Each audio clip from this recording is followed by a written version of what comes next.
धृतराष्ट्र जन्म से ही अंधे थे, अतः उनकी जगह पर पांडु को हस्तिनापुर का राजा बनाया गया था। इससे धृतराष्ट्र को सदा अपनी नेत्रहीनता पर क्रोध आता और उन्हें पांडु से द्वेष भावना होने लगती।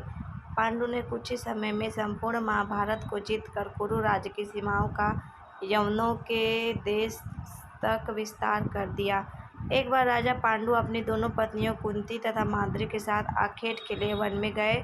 वहां उन्हें एक मृग का मैथुनरत जोड़ा दृष्टिगत हुआ। पांडु ने तत्काल ही अपने बाण से उस मृग को घायल कर दिया। मरते हुए मृग रूपधारी किंदम ऋषि ने पांडु को शाप दिया, राजन, तुम्हारे समान क्रूर पुरुष इस संसार में कोई भी नहीं होगा।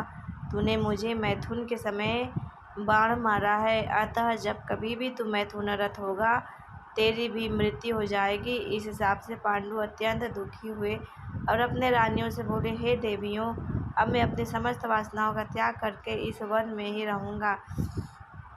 तुम लोग हस्तिनापुर लौट जाओ। उनके वचनों को सुनकर दोनों रानियों ने दुखी होकर कहा, नाथ, हम आपके बिना एक क्षण भी जीवित नहीं रह सकती। आप हमें भी वन में अपने साथ रखने की कृपा कीजिए। पांडु ने उनके अनुरोध को स्वीकार करके उन्हें वन में अपने साथ रहने की अनुमति दे दी।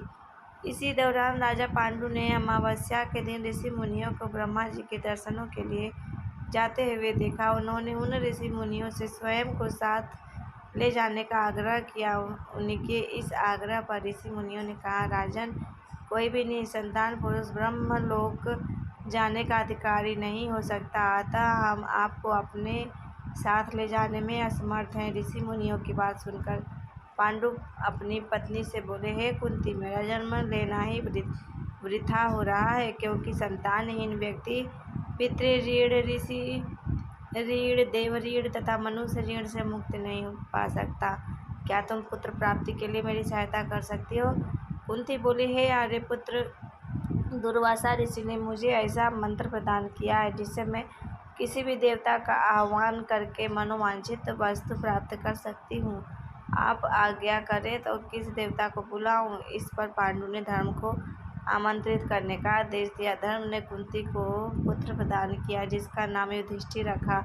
कालांतर में पांडु ने कुंती को पुनः 2 बार वायुदेव तथा इंद्रदेव को आमंत्रित करने की आज्ञा दी। वायुदेव से भीम तथा इंद्र से अर्जुन की उत्पत्ति हुई। तत्पश्चात पांडु की आज्ञा से कुंती ने माद्री को उस मंत्र की दीक्षा दी।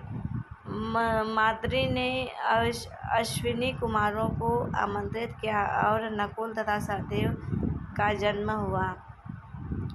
एक दिन पांडु माद्री के साथ वन में सरिता के तट पर भ्रमण कर रहे थे। वातावरण अत्यंत रमणीक था और शीतल मंद सुगंधित वायु चल रही थी। सहसा वायु के झोंकों से माद्री का वस्त्र उड़ गया। इससे पांडु का मन चंचल हो उठा।